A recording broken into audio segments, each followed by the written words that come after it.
And now? The Metropolitan elites. And because our left-wing lizard overlords have rung us up and told us this stuff.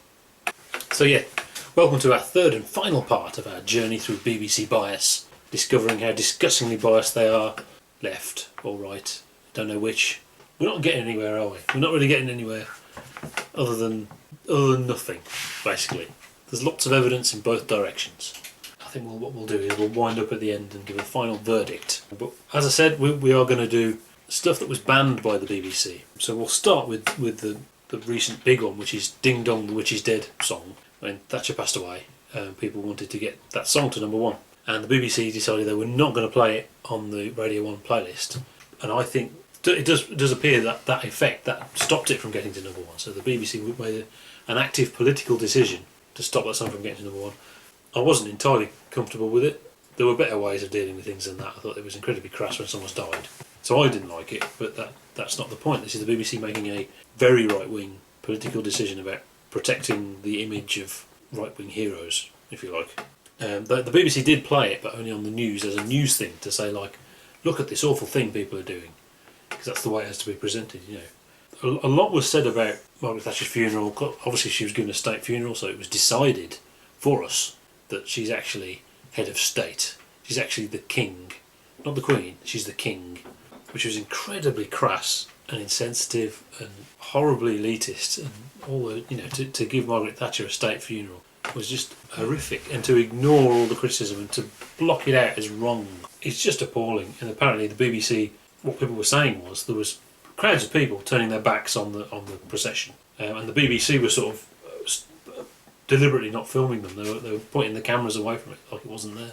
So it was, they blacked it out, actually, literally, you know. So that is a bit of right-wing bias right there, isn't it, really? I mean, to do that, they probably have to. They're probably told, this is what we're doing, you must not. Yeah, I don't know if that's necessarily right-wing bias. Again, I think that's more small city conservatism. There is a... Because it's a state funeral. Because it's a state funeral, Yeah. It shouldn't be political. And it's a state funeral from a very political politician. Yeah. I really didn't care that the BBC wouldn't play Ding Dong, the Witch is Dead on Radio 1 if it got to number one. It doesn't take much to get to number one, in truth, these days. Obviously, it's not that big a deal as it used to be. Yeah, I mean, it was a tricky situation for them. Yeah, it was an incredibly crass single. I thought it was a bad idea in the first place, but I didn't like the BBC's decision to actually make a decision on it. I think they should have been completely... If it was in the charts, nothing to do with them, you know, rather than actually making a statement saying, no, you can't, is a thing, isn't it? I'm not sure. Is it? I mean, it's easy to say it's an incredibly crass thing to do, but are there any limits to that? Okay, let's bring up the fail-safe Hitler. Yeah, if they decided to promote a song in the charts, that said Hitler is good. Hitler is we dead, love Hitler. Springtime for Hitler. Ding Dong, Hitler is dead. Yeah, and he got to number one. Would we be saying that that's crass and we shouldn't play it on the radio? Yes, we would. I mean, a song about Hitler was bad and now he's dead. Not Ding Dong, Hitler is dead, because it cheapens the whole thing. Like it puts the criticism in a cheap light. You know, which and that's part of the problem in that it makes Thatcher's criticism cheap.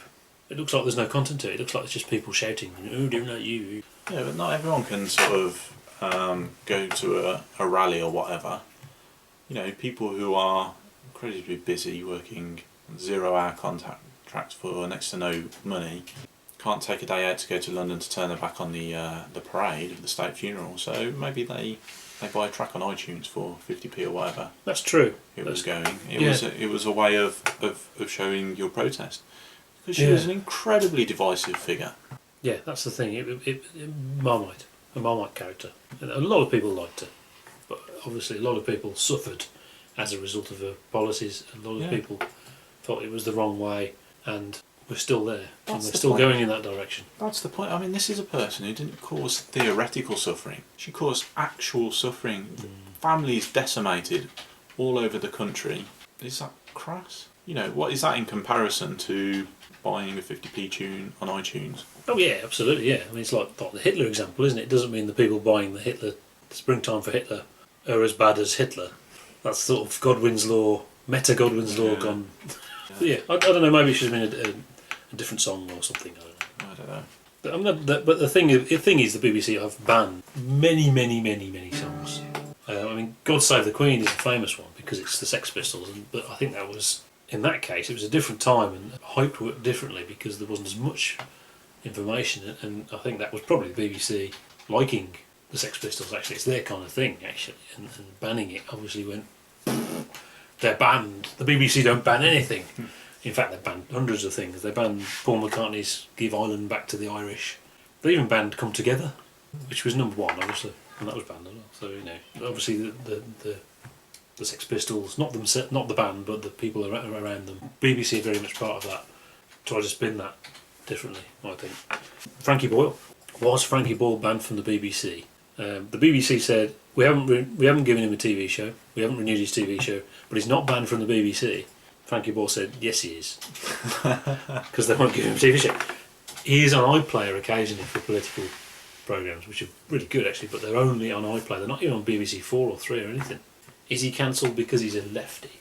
Is he cancelled because he's offensive? I mean, why is Jim Davidson okay and Frankie Boyle not? All these people who complain about Frankie Boyle, but they're like Jim Davidson. Yeah. And the offensiveness of the jokes is the same. The subtlety and the intelligence of it is different. Well, Frankie Boyle was a lot more.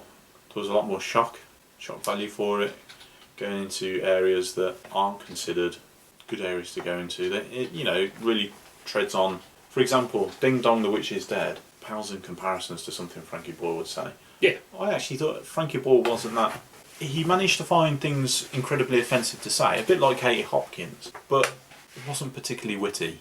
I mean, I thought it could be witty, but some of the things he said were just downright offensive and not funny. Now, it takes a lot for me to say that. I've got a pretty high threshold for these things, but if I think, well, that's not funny, yeah, it's a clever way of saying something nasty about someone, that doesn't make it comedic.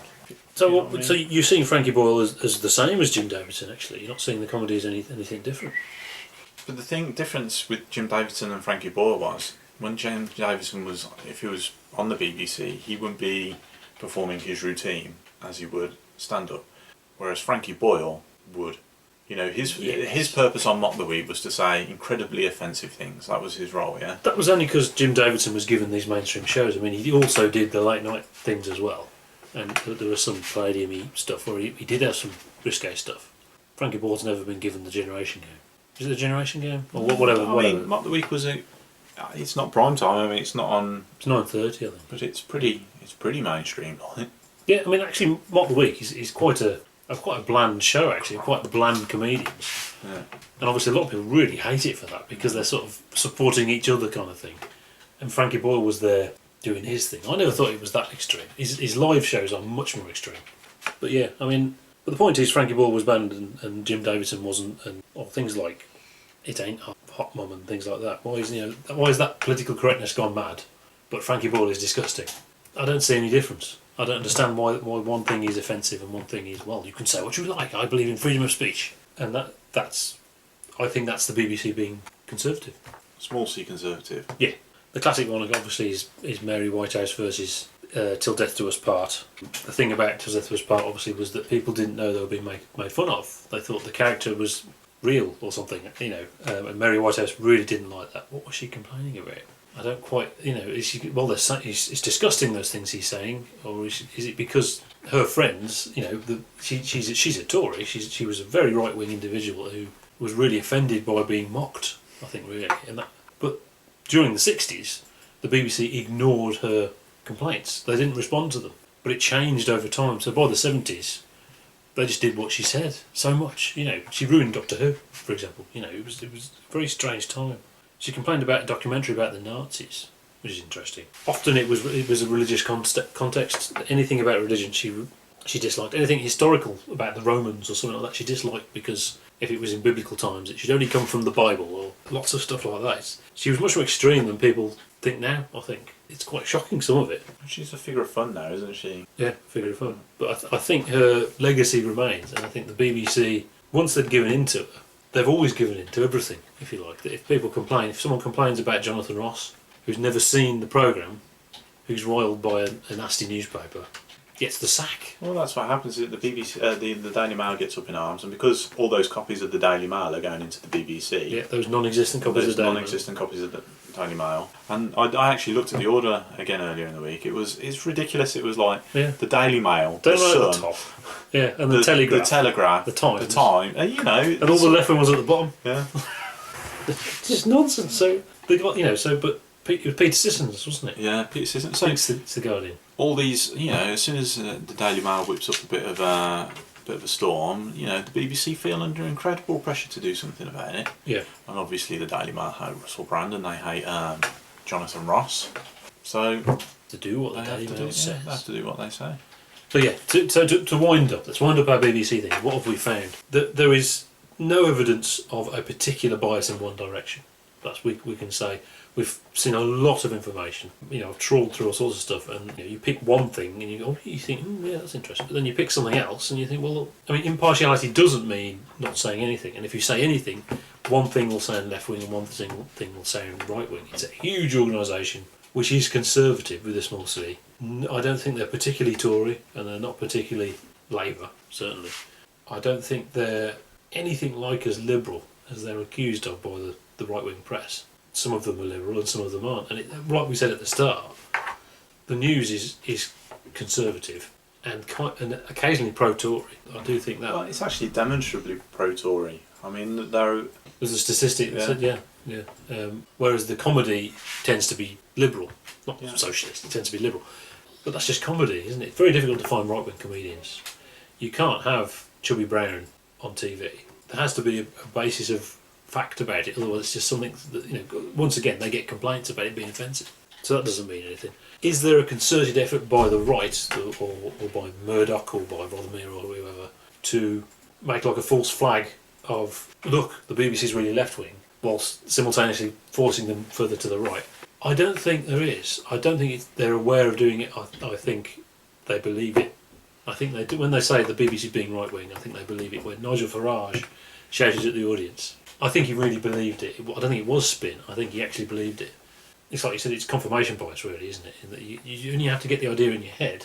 You only see those examples. So if they're constantly saying it, and because the press are so overwhelmingly right wing, it gets into the public consciousness. And similarly, humanists and those kind of organisations exist in those circles, and they only see the bits that look really dodgy and right wing, but they're not.